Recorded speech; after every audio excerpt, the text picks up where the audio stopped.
12 जुलाई 2022 इंसान की हिस्ट्री का वो दिन जब पूरी दुनिया स्पेस की असल गहराइयों से वाकिफ हुई। इंसान की हिस्ट्री का वो दिन जब उसे फाइनली एलियंस की मौजूदगी का पता चला। आज से 6 महीने पहले लॉन्च किए गए जेम्स वेब स्पेस टेलीस्कोप हाल ही में हमें कुछ बहुत ही इंटरेस्टिंग तस्वीरें भेजी हैं। ऐसी तस्वीरें जिससे फाइनली यूनिवर्स की मिस्ट्री को भी अनसोल्व कर दिया है। एंड आज इस वीडियो में हम इन्हीं तस्वीरों और इनके पीछे की साइंस यानी कि सच को समझेंगे। ये है जेम्स वेब स्पेस टेलीस्कोप की पहली पिक। अब इसे देखकर आपको लग रहा है कि हम ऐसी तस्वीरें हर कोई टेलीस्कोप खींचता है, इसमें ऐसा अलग क्या है? ये आज तक की सबसे पुरानी और सबसे फर्स्ट फॉर्म हुई गैलेक्सी की 13.1 बिलियन ईयर्स पुरानी गैलेक्सी की इमेज है। अब इस गैलेक्सी का नाम क्या है ये तो इन्होंने अभी तक रिवील नहीं किया, लेकिन इन हजारों गैलेक्सीज से भरे इस इमेज को नाम दिया जरूर है और वो नाम है गैलेक्सी क्लस्टर SMACS0723। अब आप जो इस इमेज में यूनिवर्स का मैप देख रहे हो वो स्लाइस कंप्लीटली पूरी यूनिवर्स का सिर्फ एक चावल के दाने के बराबर है और इतने से हिस्से में ही 5000 से भी ज्यादा गैलेक्सीज हैं। साइंटिस्टों का यह कहना है कि मिलियंस और बिलियंस साल पहले जब डस्ट गैस क्लाउड्स आपस में मिल रहे थे और यूनिवर्स में सबसे पहली लाइट फॉर्म हुई, तब लाइट ने भी स्पेस में ट्रेवल करना शुरू कर लिया। फाइनली लाखों करोड़ों अरबों माइल्स पार करने के बाद जेम्स वेब स्पेस टेलीस्कोप तक आ पहुंची। अब इस इमेज को भी खींचना इतना आसान नहीं था। नॉर्मल टेलीस्कोप में कैमरा सिर्फ ब्राइट ऑब्जेक्ट पर ही फोकस करते हैं, इसलिए अलग तरह का सिस्टम कैमरा यूज किया, जिसे NIR can system basically universe में मौजूद ब्राइटेस्ट ऑब्जेक्ट की रोशनी ब्लॉक करके डिम ऑब्जेक्ट पर फोकस करता है। जब कोई भी टेलीस्कोप कैमरा के जरिए यूनिवर्स की इमेज लेता है तो ब्राइट ऑब्जेक्ट के अराउंड ऐसे स्पार्क्स क्यों होते हैं? बेसिकली इन स्पार्क्स को कहते हैं डिफ्रैक्शन। स्पार्क्स एक्चुअली कोई भी ब्राइट लाइट से ये डिफ्रैक्शन लाइट रिड्यूस करती है, जो फोटोग्राफ्स में ये स्ट्रीट लाइट को देखते वक्त विजुअली भी दिखता है। इसे आमतौर पर स्टार बस्ट इफेक्ट या फिर सन स्टार भी कहा जाता है। बट यहाँ पर बात ये है कि जो हम स्पार्क्स देख पा रहे हैं वो असल में एक इल्यूजन स्पार्क्स हैं। ये इसलिए होते हैं जो हम जानते हैं कि किसी भी ऑब्जेक्ट को स्टेबल रखने के लिए इसमें सपोर्टिंग आर्म सिस्टम लगाना जरूरी होता है जो इस चीज को सेटल रख पाए, और बस इस तरह टेलीस्कोप के सेकेंडरी मिरर्स और इंफ्रारेड पैकेजेस को होल्ड करने के लिए टेलीस्कोप में भी एक मेटल आर्म सपोर्ट फिट किया जाता है, और फिर जिसे ही लाइट रोशनी इस पर गिरती है वैसे ही लाइट बेंड होकर इस सरफेस से रिफ्लेक्ट हो जाती है, और यही रिफ्लेक्शन हमें ऐसे स्पाइक्स देखने को मिलता है। नाउ हमने एक्चुअली स्टार शेप को ऐसा शेप क्यों मिला वो तो पता कर लिया, पर अब बढ़ते हैं जेम्स वेब स्पेस टेलीस्कोप के दूसरे बुकिंग डिस्कवरी पर। एक ऐसा एक्सोप्लैनेट जिस पर एलियंस मिलने की चांसेस 90% हैं, जो आपने सही सुना। अब वो इमेज है ये the spectrum of the gas giant planet WASP 96b। ये प्लैनेट अर्थ से 1150 लाइट ईयर्स दूर है और ये आज तक का किसी भी एक्सोप्लैनेट का लिया हुआ फर्स्ट स्पेक्ट्रम से भी बेसिकली एक फर्स्ट पर मौजूद अलग अलग पार्ट्स के मॉलिक्यूल को डिफ्लेक्ट करता है, जो ये जाहिर करता है कि क्या प्लैनेट पर वाटर, ऑक्सीजन, मीथेन और कार्बन डाइऑक्साइड जैसे मॉलिक्यूल्स जो लाइफ को सपोर्ट करते हैं वो इस प्लैनेट पर मौजूद हैं या नहीं। अब जब इस प्लैनेट का सबसे पहला वेवलेंथ फाइंड किया गया तब इसमें ये पता चला कि इस प्लैनेट पर वाटर वेपर्स की ट्रेसेस ज्यादा हैं, और जैसे कि हम जानते हैं जहाँ पर पानी ज्यादा होगा वहाँ पर लाइफ की पॉसिबिलिटी भी बिल्कुल बढ़ जाती है। और बस यही कहना साइंटिस्टों का भी है, और फर्दर स्टडीज करने के बाद बाकी सारे एलिमेंट्स के मॉलिक्यूल्स मिलने के चांसेस भी 90% हैं। इस प्लैनेट पर तो फ्यूचर में पॉसिबिलिटी है कि मार्स और टाइटन के साथ साथ WASP 96b ह्यूमन लाइफ के लिए भी हैबिटेबल प्लैनेट बन सके। राइट चांस है। जहाँ पर एक तरफ रियल लाइफ फॉर्म हो रही है, वहीं यहाँ पर दूसरी तरफ जेम्स वेब स्पेस टेलीस्कोप को मिला ये थर्ड इमेज, मरते हुए स्टार्स को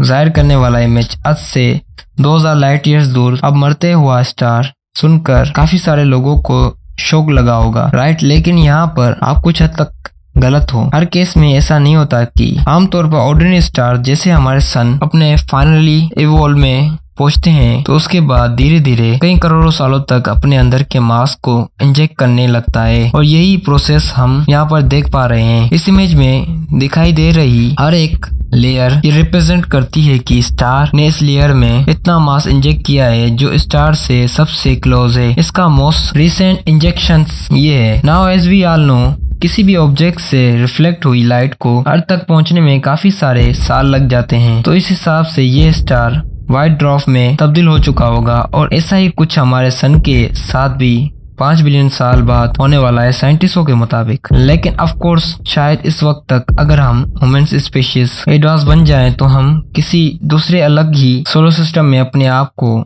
एस्टेब्लिश कर चुके होंगे। अब ऐसे किसी भी इवेंट को होने के लिए लाखों करोड़ों सालों का वक्त लगता है और इसीलिए हमें ऐसा फील होता है कि यूनिवर्स रुका हुआ है। बट रियलिटी में हम हैरान हो जाएंगे कि हमारा यूनिवर्स कॉस्मिक मूवमेंट करता रहता है और यही एग्जैक्टली हमारे फोर्थ इमेज जिसमें सबसे left most Galaxy 40 million light years दूर है और अगर कंपेयर किया जाए इसे दूसरे 4 गैलेक्सीज से तो वो गैलेक्सीज 290 मिलियन लाइट ईयर्स दूर है। अब एक नॉर्मल टेलीस्कोप एक इमेज फॉर्म करने के लिए 10 to 20 इमेजेस को कैप्चर करता है, मगर इस एक इमेज को बनाने के लिए 1000 से भी ज्यादा सेपरेटली इमेज को कैप्चर किया गया और फिर इन सभी इमेज को मर्ज करके उनसे इमेज बनाया गया। इस इमेज से हमें बेसिकली ये पता चलता है कि ये दोनों गैलेक्सीज किसी एक दूसरे से कोलाइड होकर एक ह्यूज शॉक वेव फॉर्म कर रही हैं। बट ये ऑरेंज कलर जो आपको दिखाई दे रहा है ना, साइंटिस्टों का कहना है कि इनमें गैलेक्सीज के साथ साथ ब्लैक होल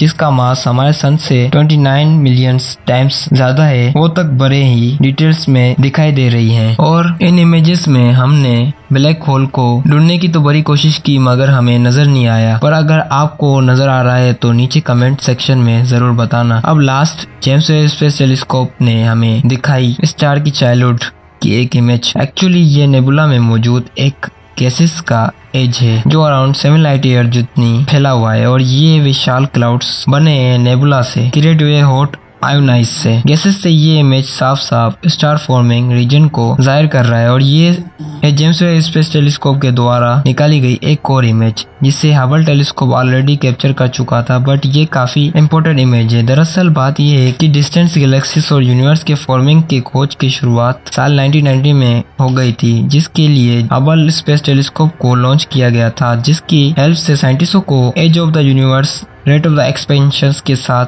ही ब्लैक होल्स, मून्स और एक्सोप्लैनेट जैसे कई सेलेस्टियल बॉडीज की खोज करने में हेल्प मिली। लेकिन इस टेलीस्कोप का एक ड्रॉबैक था, कैप्चर की हुई सारी इमेजेस ब्लर होकर साइंटिस्टों तक पहुंच रही थी, जिसकी वजह से साइंटिस्टों को कुछ खास कंक्लूजन ड्रॉ नहीं कर पा रहे थे। और इसीलिए इसी प्रॉब्लम को फिक्स करने के लिए साल 2021 में जेम्स वेब स्पेस टेलीस्कोप को लॉन्च किया गया था। तो ये James Webb space telescope basically the successor of the Hubble space telescope और ये हबल स्पेस टेलीस्कोप से एक्सपोनेंशियली मोर पावरफुल है। इसकी मिरर्स हबल स्पेस टेलीस्कोप के मिरर्स से 6 गुना ज्यादा बड़े हैं और इसीलिए ये टेलीस्कोप यूनिवर्स के फास्टनेस को बड़े आसानी से दुनिया के सामने पेश कर रही है। 30.2 बिलियन ईयर्स पहले हबल स्पेस टेलीस्कोप के कैप्चर किए हुए इमेज की मिस्ट्री तक इसने सोल्व कर ली है और वही इमेज जो हबल अटक गया था वो इमेज ये है, एक्सट्रीम डीप फील्ड। एक इसी इमेज जिसमें 5000 से भी ज्यादा गैलेक्सीज दिखाई दे रही है। जेम्स वेब स्पेस टेलीस्कोप ने इस हबल के विजन को 12 घंटों के ऑब्जर्वेशन के बाद क्लियर व्यू दे दिया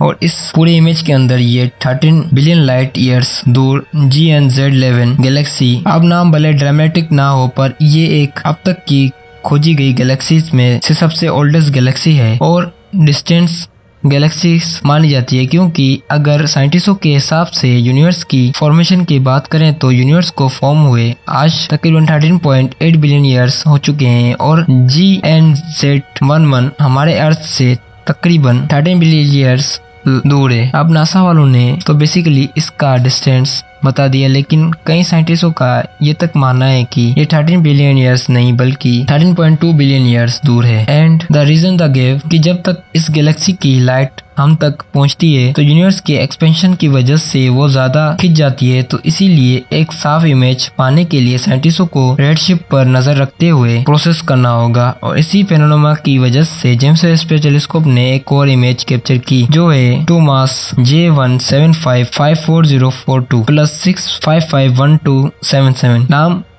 काफी अजीब है, राइट? वेल ये नाम इसे कोऑर्डिनेट्स की नाम पर दिया गया है और इसे आसान लैंग्वेज में आप रेड जायंट भी कह सकते हो। ये स्टार हमारे सन से 20,000 लाइट ईयर्स दूर है और इससे हम किसी भी बेसिक टेलीस्कोप से स्पेस में इसको ऑब्जर्व कर सकते हैं, डिटेक्ट कर सकते हैं। ये स्टार ऐसा रेड जायंट है जो वक्त के साथ साथ कम्प्लीटली इवोल्व हो चुका है और अपने एवोल्यूशन के फाइनल स्टेज पर पहुंचा है। मतलब वो कभी भी ब्लास्ट हो सकता है, फट सकता है, पर पॉसिबिलिटी ये भी है कि स्टार से निकली हुई लाइट टेलीस्कोप तक पहुंचे और उससे पहले ही ये किसी ब्लैक होल में कन्वर्ट हो चुका हो और इसके आसपास एक प्लैनेटरी नेबुला बन चुका हो। तो यहाँ पर भी, इस कहानी पर भी जेम्स वेब स्पेस टेलीस्कोप की नजर होने वाली है और ये तो बस जेम्स वेब स्पेस टेलीस्कोप की शुरुआत है। तो जरा सोचो अब और क्या क्या होने वाला है। यूनिवर्स में कितने राज हैं, मिस्ट्रीज और unsolved answer, unseen objects, things, feelings, thoughts, pathways हैं आसपास हो रही, वो सब ये आगे भी टेलीस्कोप हम तक पहुंचाने वाला है।